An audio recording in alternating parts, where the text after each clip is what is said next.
Science, religion and Arya Samaj. Of course, we know it. As such, in the world, these are the two poles that attract the humanity.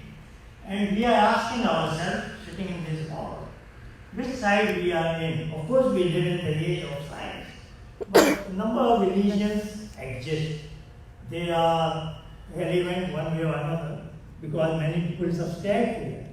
So we want to say, of course, the topic is taken because many of you and many people on the street will have an idea as if Arya Samaj is also a religion, and that's why we need to discuss it so that you also have an idea of what we are expecting from this organization and its Sanskrit. Next slide. So we are starting with a very basic question, what is science? And here we would like some of you to say what you think science is.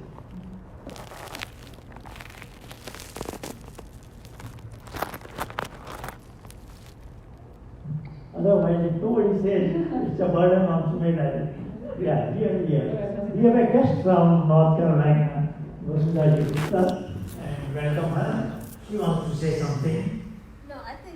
Very obviously, science is something that is replicable, which means repeatable.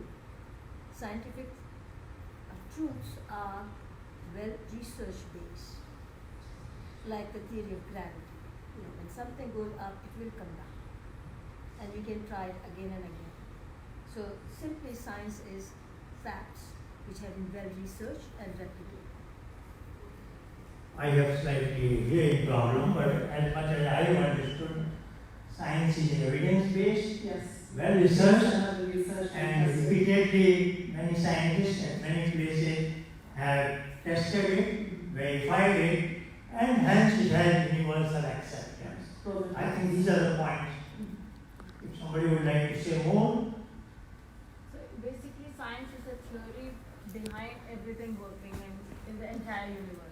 Even if you are speaking, how can we hear you? There is a science behind it. How you are speaking, that's also a science behind it. But how we are standing here, how we are sitting, everything has a science on it. The screen is working, how the things are being projected on the screen, that is also a science. So it tells you basically the fact behind everything working in the universe. Very good. I think what I gather from this is science is a theory for everything. Anything that is happening in the universe, scientists is supposed to investigate it and find why is it happening and what are the reasons behind it. So science has no limitations, and indeed this is a very good statement that everything should fall under the scope of science. Is it not? I think we have one more. Yeah, there is one more input. Sanjay ji आप खड़े हो जाइए. So I have आपका नाम हमने mention किया था, आप उसको रिपीट करें. मैं आगे जाके बोल दूं? हाँ आप जल्दी आ जाइए. जो भी आना चाहे पहले ही खड़ा हो जाए.